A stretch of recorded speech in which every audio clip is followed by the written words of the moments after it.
is the Levels Network. I'm Justin Horo, joined by the Triple OG, Willie Mason. OG, tour update. You were just about to tell me a yarn. Yeah, a little taxi bit of a yarn. driver? Taxi driver. So we were in Manchester last night. Yeah, good night.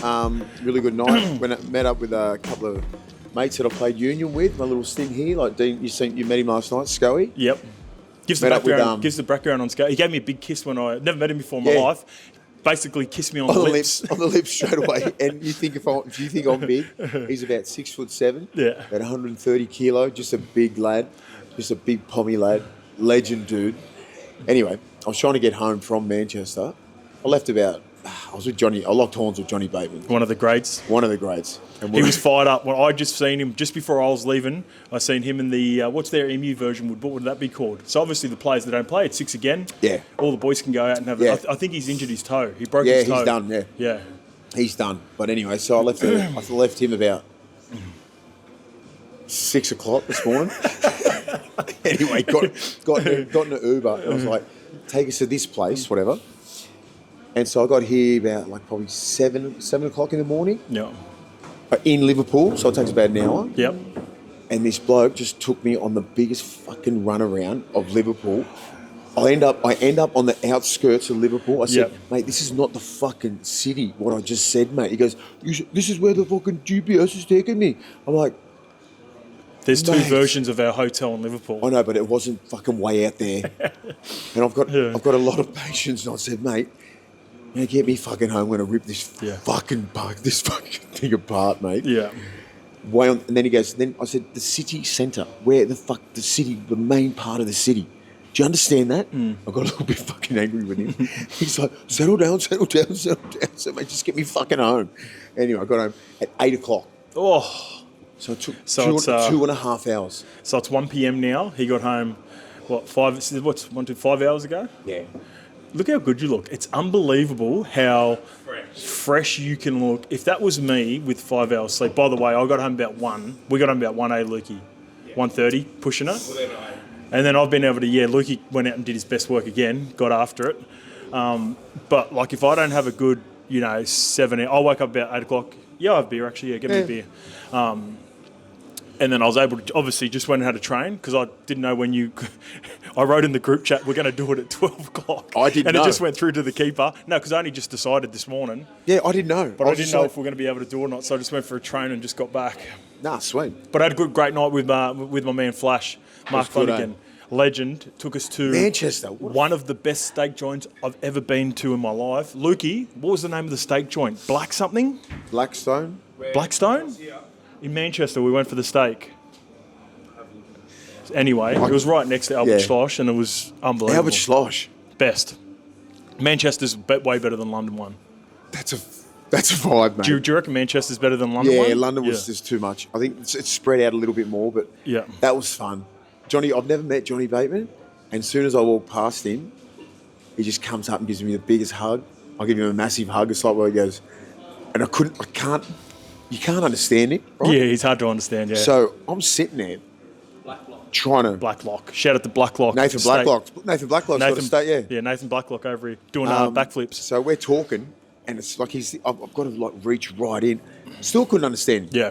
He keeps engaging. He's very engaged. Like even I think I looked away one time. He goes, eyes up. He gave me an eyes up. I said, oh fuck, I love that as well. I said, yeah, good. I said, I can't understand you at all. I said, I'm trying. My only reason my eyes are down is because I'm fucking leaning in. And he goes, eyes up. I said, he come and grabbed me, had an embrace. It was like a strong embrace. It was like a good grip. And then he looked me straight in the eyes. And then straight away I went, oh, this is an eyes guy. Yeah. I've got to be... you got to be on. You've got to be on. It's like, I wanted to impress him. I loved it. And we locked horns for about, I reckon, 5 hours. Yeah. 5 of the best. And then he goes, come back to the hotel. Yeah. I said, what hotel? He goes, the English one. I said, because they're in Manchester. Yeah. No. what are you talking about? And I saw the fullback, the young kid. Wellesby. Yep. A couple other young kids there that were the emus. I was hoping Wellesby wasn't going to get dropped. I was disappointed he got dropped. Yeah, him and Pavard. Pavard, the big front rower that we like. Yeah, and the Trout as well. No, Trout's in. Trout's in. Trout's a part of the 19. We'll get to that in a little bit, but those, I I didn't say. I just shook the hands with the other boys and had a chat. I had a with good Johnny. chat with the young fullback. Wellesby? He was a bit rattled. Yeah. I said, just a couple encouraging words. I said, you're a gun, mate. I said, it's just fucking, with the Aussies, you just got to fucking go hard at him, mate. Yeah. You know? You can't not execute. Yeah, no. Like the room for error is so much less than what so even like think about the Australian boys, right? Here's an example. While she throws that cutout ball that goes behind the Fox, it's an error. But they had so much talent, they were always going to find a way after it. He went down the right hand side. I think he tried to throw out the ball out the back to maybe Herbie was on a sweep line, missed it, and then they never got opportunities again after that. Yeah. So, but he's got a lot of talent. He's only young, so he's got a lot to learn. He's NRL calibre. I've been saying that for years. He could easily translate. Yeah. He got a bit of a shout out from a couple of people and a couple of replies, a couple of really detailed replies, which we'll get to. Like, it's one of those ones where you just read it out and give it the tick of approval and just give it a shout out, really, because they're so good. But you can expand on it if you want. CJH94 said, "Loving the content, boys. The NRL need to fund you boys for every end of year tour." How does that sound? No.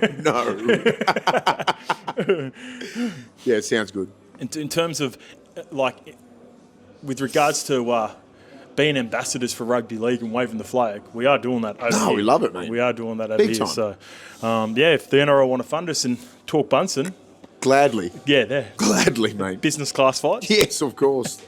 Lukey gets economy, not even premium economy.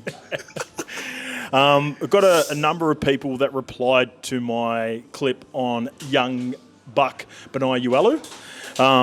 And there were a number of people that tossed up players that were genuine nines that played for Samoa over the years. Terence Siusiu, Danny Levi, Casey Pritchard, Peter Godinet, probably a couple more, Masadi Yosefa, a couple of guys that I forgot.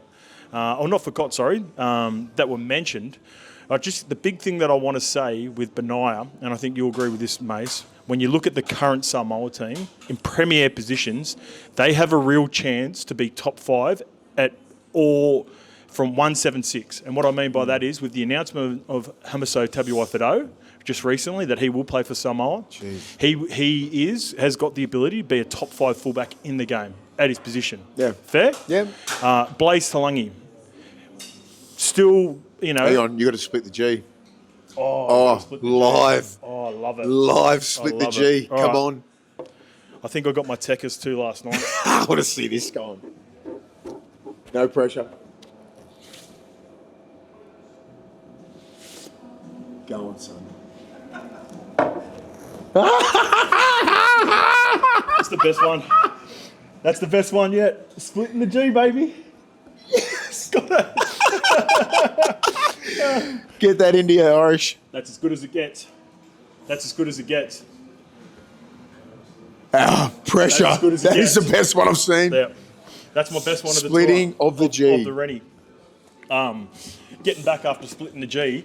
Blaze Talangi. Yeah. Still young, still first year. Trajectory looks like huge, could massive. easily be by the end of next year top 5 at his position. Yeah, ceiling. In the The 5A. ceiling's huge. Jerome Law, if he plays a full season of 7 or 6, depending on what he plays, he is a top 5 at his position, or has the ability to be top 5. Agreed. With respect to all the other guys that were really good first graders, in the premier positions, at the number 9 position, and I've only seen a little sample size, don't get me wrong, but he's at a really good club in the Roosters. I guess the part that worries me a little bit is Robson. It's the Robson But thing. he has the traits and already the look that I like, where I was like, he could take a massive step next year.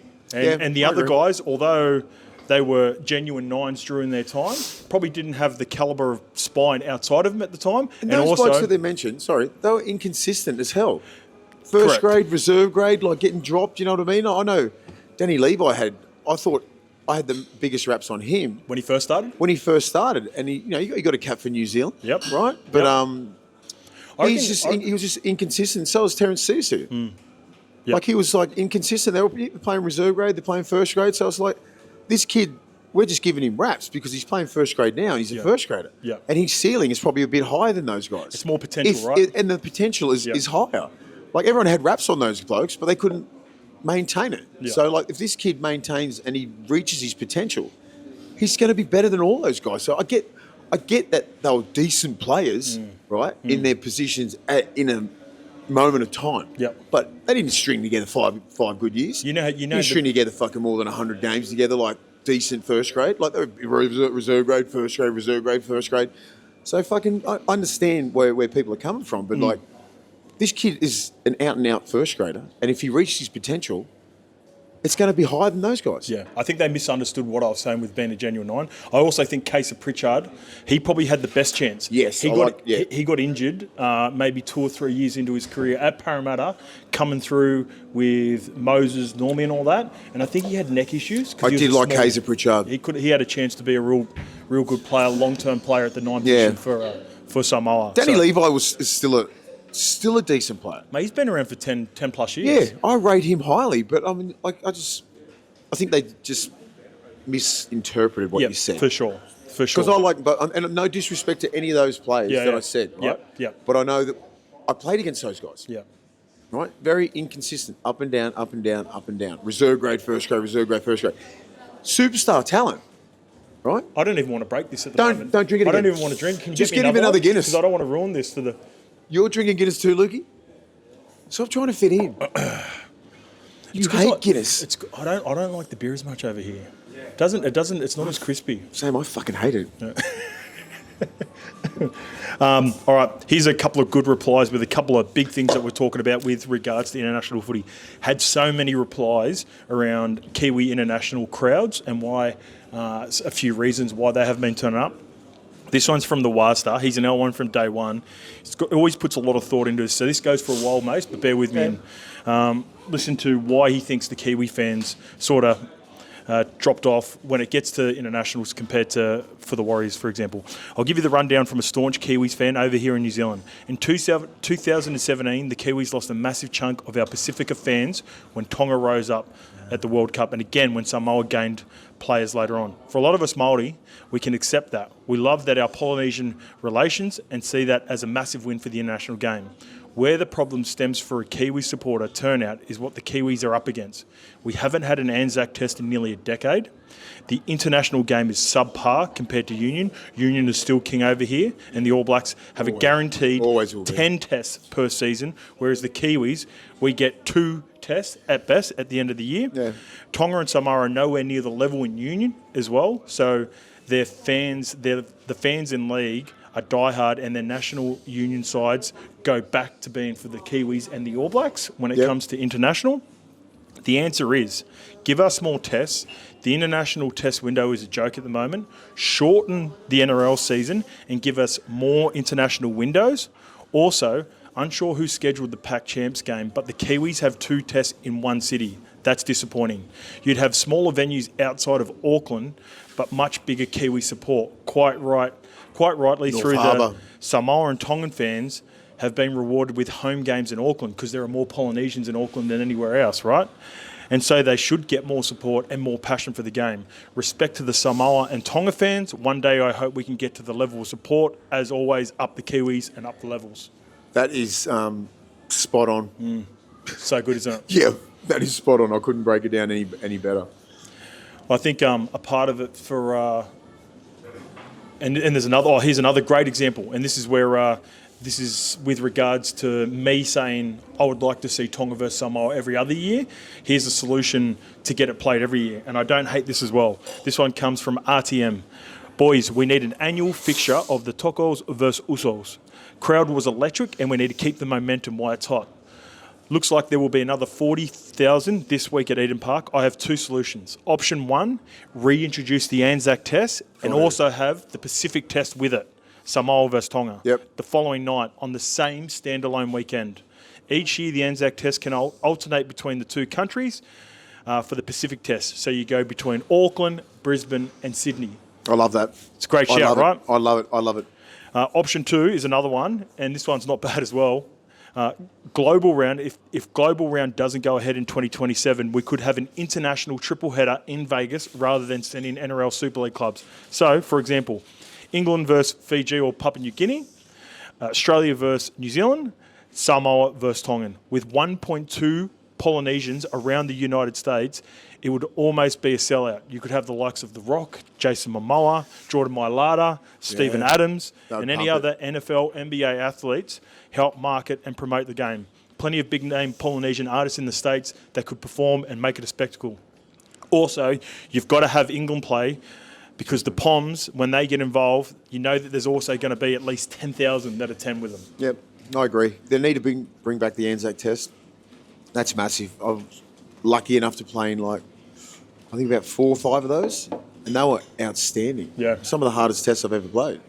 And that should be with Origin as well. I think that makes a lot of sense. I reckon a standalone weekend. And with the Tonga, Samoan, some sort of Tri-Nations or something on the outside of that. Yeah. I think the thing with the Anzac Test, which will be so much pushback, the Anzac Day games for the clubs have become so big. Yeah. Because you think about what's happening with the Dragons and the Roosters with Anzac.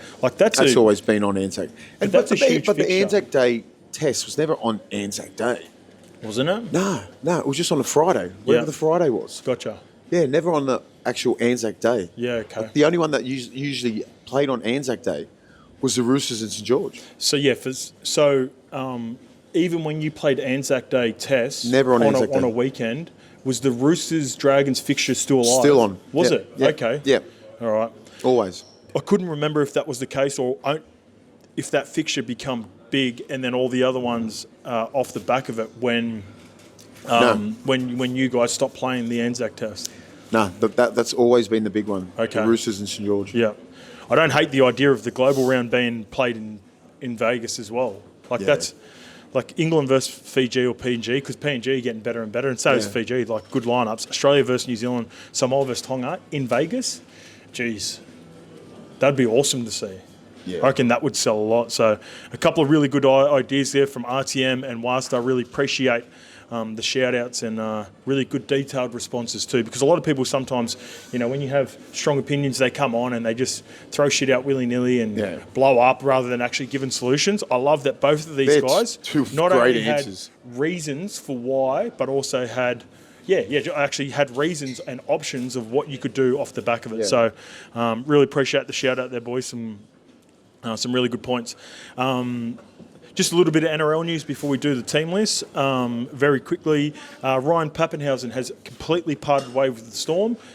The Melbourne Storm are suddenly on the lookout for a new fullback. After confirmation, Ryan Pappenhausen has been granted an immediate release from his contract. For now, Pappy's immediate playing future is up in the air after Melbourne said in a statement he could take a break for the game, and he's also said that in an Instagram post as well over the last couple of days that he's still considering his future. A lot of people are predicting, and the rumour is that it does feel like R360 is done, right? Yeah, I think he was always at the top of the list, wasn't he? Yeah. You know he's always the name that's you've heard been floated around. And I understand from his point of view as well. So he's given enough to the game. His body has been banged up because of the game. He's worried about head knocks and all that kind of stuff. I know unions are, a collision game as well. Yeah. But it's not as severe as or as brutal as rugby league. Yeah. You know what I mean? He knows he's not going to play Origin. He's not going to play for Australia. He's won a comp. You know what I mean? Yep. So he's done everything that he possibly could. Run a Clive Churchill. Potentially could have. I thought he should have played for Australia that year after 2020. He got injured.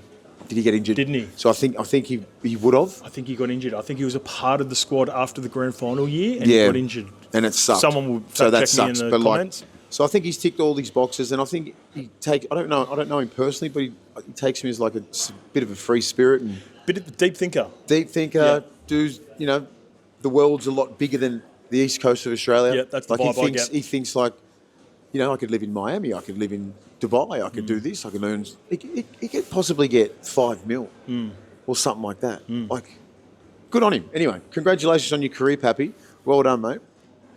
Do you think there's any world where he has a break and then ends up at another team? Because of the way 10-year ban. Yeah, go read it out. To the entire Storm family, players, coaches, staff, fans, thank you. It's impossible to put in words since the impact you've had on me since the day I arrived. I've been challenged. I'm not sure what lies ahead, but no matter what, I'll give it a crack.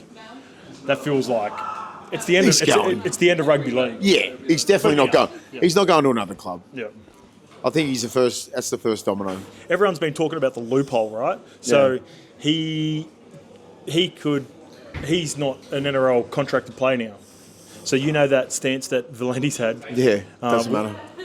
So he could come back, realistically. Like, if he is one of the players that goes over now, he is gone, cut his contract, has no obligations, and he could sign for NRL 360 because he's not Rugby 360, R360, because he's not a contracted NRL player, so that 10-year ban wouldn't apply to him. Nah. Anyway, good luck with whatever you do. He's put enough into the game. His body's banged up. He's finally got back to, he got back to good form this year, the last couple of years. Yep. But he'd be worried about longevity, right? I don't think he could last another 5 years in the NRL. Yeah. I honestly don't think so. One more lower leg injury or anything like that, he'd be done. So do you think it's more, all right, if I can't, maybe if that is my window, then this is the opportunity to make the jump now, go before my number's still high. Get the money. Yeah, that makes sense. Yeah. All right, I'm going to do a little bit of a breakdown. Oh, well, not a little bit. We're going to break down England versus Australia and Kiwis versus Tonga. Apologies to Papua New Guinea and Fiji. They'll be playing a game they've got to play the next week. It's just we don't get the opportunity to watch you guys while we're being over here with the time difference. But it's all the best to them over the weekend. Also, we are an hour and a half away from our show with Big Slam and Sam Burgess. Can't wait to catch up with Sammy. Can't wait to chat to about the changes for the English team as well. They miss a Sam Burgess, don't they? Oh, big time. I want to ask him about a few of their, if there's an alpha within the squad. All right, so let's get to it. England versus Australia. It'll be back home in Australia at 1:30am at Hill Dickinson Stadium, just around the corner here in Liverpool. Brimo was the 18th man in the first Ashes test, but it looks as though he is going to be the fullback, as Jack Wellesby is not a part of the squad at all. Cowboys back row John Bateman, Wigan prop Ethan Havard, and Wakefield forward Mike McMeekin have also paid the price for the losses. So coming in is Morgan Smithies from Canberra Raiders. Wigan halfback Harry Smith looks like he'll play some point. Leeds prop Mikolaj Oledzki, and former Gold Coast Titans centre Callum Watkins is named in the second row. I just fucking can't. Serious? There's no way he plays in the back row. He's named in the back row? He's named in the back row. I reckon they will go with... I had a look at it before. Let me get it up for you. So they will go with... Remember, by the way, too, last week when they only put the 19-man squad out and I did the predictions, one wrong. I had Brimo at 14, Jez Litton, and that was the only one I got wrong. So I'm sorry, I'm still shocked. So Brimo will play fullback. Dom Young and Tommy Johnston will be on the wings. Those two they were their two best players. They were good, weren't they? Tommy Johnson, fucking love that kid. Jake Wardle and Herbie Farnworth will be the centres. I don't know where Harry Smith's going to fit. I don't know whether they go maybe Harry Smith and George Williams, Harry Smith, Mikey Lewis, but with him in the squad, and also his picture was the picture they showed for the international English lineup. Yeah. So that's got me thinking he is a part of he's going to be the 7 or 6. So I don't know who's going to be partnering him. Alex Walmsley, I thought he was going to miss out for sure. Is he in the team? He's still in the team. Pavard dropped out, the big front row from Wigan. He's going to be fucking 60. Matty Lees. Callum Watkins is in the back row. This is how it's going to go. It will be, where is he? Shit. So Mike McMeekin's still part of the team. I think Mike McMeekin will be starting back row. Callum Watkins might be on the bench. Actually, I've got no idea where they're going to go. Sean Wayne's losing his shit. I don't know where they're going to go with this team. I'm a little bit all over the shop with this one. It's not as obvious as the first test. As for Australia, the only one change is Harry Grant will captain the side as Isaiah Yeo is out. With, done, Harry Grant. Concussion protocols. Isaiah Yeo's teammate Lindsay Smith will come into the 17 and Ruben Cotter will start. So we're still strong. That side that they just named there is worse than the first side. I agree. It is. I agree. You can't have Callum Watkins in the back row. You can't have McMeekin in the side. Callum Watkins will play back row. McMeekin can't be in the side. Walmsley shouldn't be in the side. They're going to fucking get smoked. I'm telling you. But we're only going to get better. And I thought those two should have been straight. Unless they just don't have anyone else up. Yeah, I was surprised because Pavard only got the first 25 minutes in the first test. Is that number 10 or 8? He was number 8. He was the big, sort of tall, strapping lad from Wigan that I was pointing out. Number 10 had a crack. They were also... Like the game was that's Matty Lease. Matty Lease is from 10 St. had a Helens. crack, yeah. He was going at Tino. But he was number 8, and I think he only got the first 25 minutes, and the game was in the balance at that point. He never got back on. Yeah. So that's surprising. Weird. Yeah. Weird coaching. I wonder who they're going. It must be McMeekin they're going to go with in the starting back row. Mate, I think McMeekin, he might carve up Super League, right? But, there's a different level when you play against the Aussies. And I don't think he's anywhere near it. Well, that's what I said. Remember when I said about those two guys? Because they're bigger bodies, they're not as mobile. They just couldn't afford... Stiff. They needed it to be back and forth. It's not like they need to be. It's not like they needed to be front runners, but they needed an even exchange of ball. Once Australia started dominating and started scoring, it made them look even worse. Yeah. Just because they're bigger bodies. So that could be problematic. It'll be interesting to see if he changes George Williams and Mikey Lewis for Harry Smith, like I'm anticipating, and then if neither of them two start at 6 or 7, where the other one plays, or if they even play at all. Could be at the expense of Darryl Clark or Jazz Litton, because you'd think one of them would have to be cover. But the thing is, the problem that they have is the forwards. I've never seen, I've spoke to some Aussies, some old Poms and all this kind of stuff. Every Pommy team that I've played, right, has always been, hard as fuck. Had an alpha. Hard. You know what I mean? You had your Adrian Morleys and fucking Peacocks and Fieldens and all these sort of blokes, Andy Farrell, all these hard men, right? And even just say 10 years ago. You say Moz as well? Adrian Morley? Adrian Morley, yeah. Sam Burgess, James Graham, O'Loughlin, Gareth Ellis. They're really missing Radley, aren't they? Yeah, well, but they've had those guys that are real hard men, so they could always handle our forwards. It's the quality, I always say, it's the quality that we've got in the back line that gets them at the end, right? But, the things that I've heard about this pack, I'm not even going to say it because it's fucking embarrassing if I did. That would hurt. That would kill me if I was and it's coming from your own people. You know what I mean? And that never gets said. Yeah. The word soft. Yeah. That's from the fans too. That's from the fans. Because people would interpret that as maybe Bateman did. No. Let's clarify that, because we had a night out with Bateman. We've been chatting to all the fans around here. And all the Super I've been League talking fans. to fans and players, and the word is coming out about it's soft. Yeah. Yeah. And that doesn't go with an English side in my head. Yeah. Every Pommy side that I've played are hard as fuck.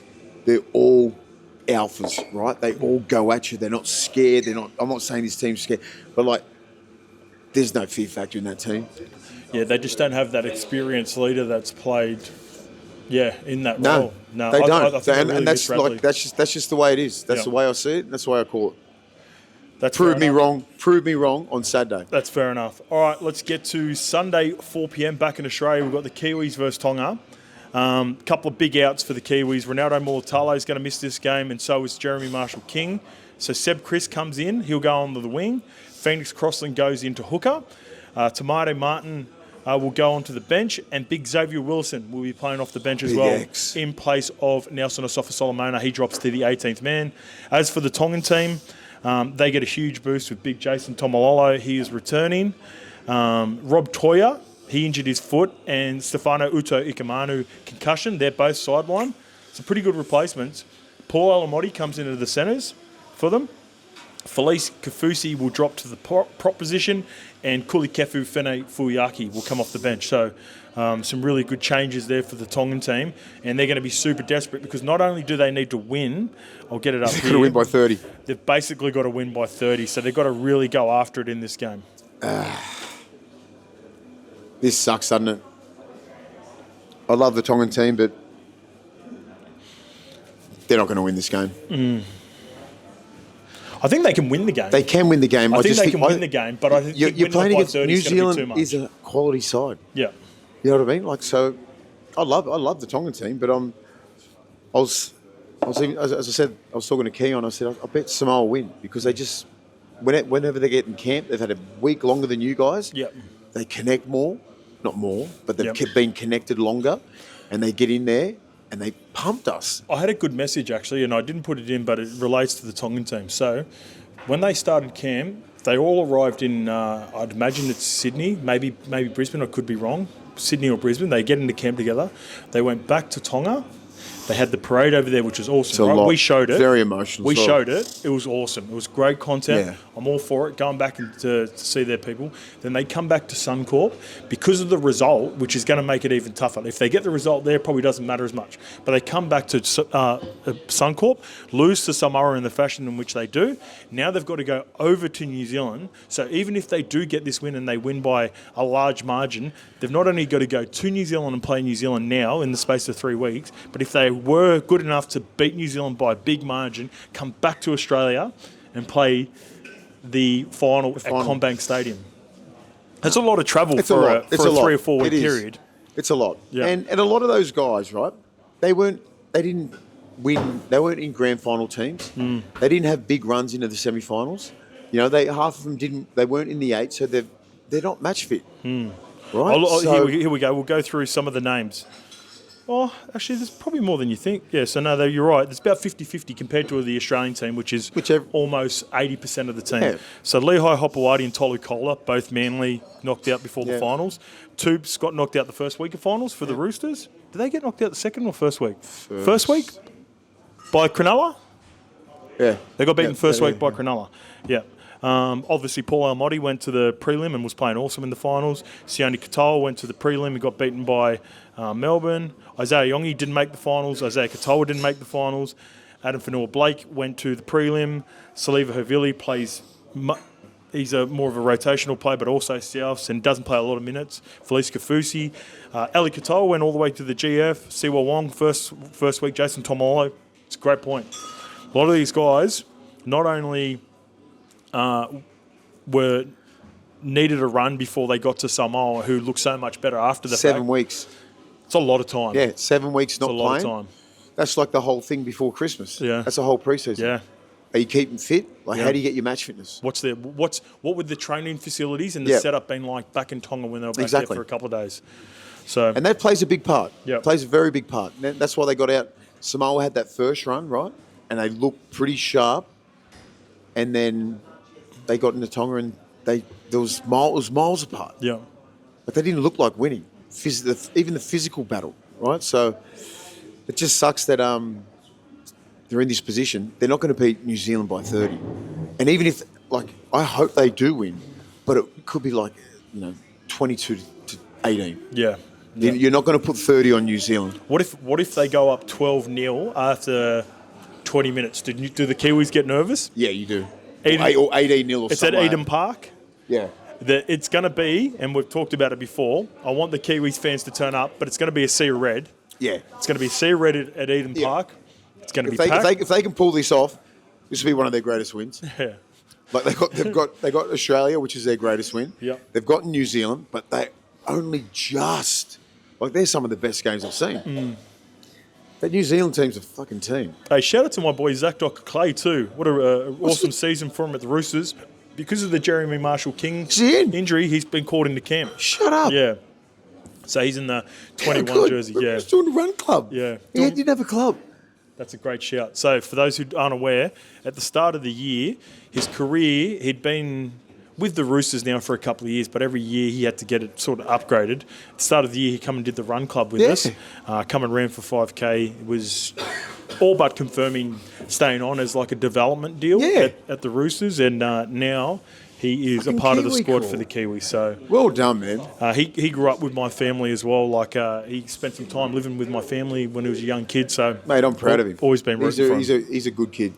All right. Let's get predictions and score lines for first test Australia. You think big wing, don't you? Ooh, what's the weather going to be like?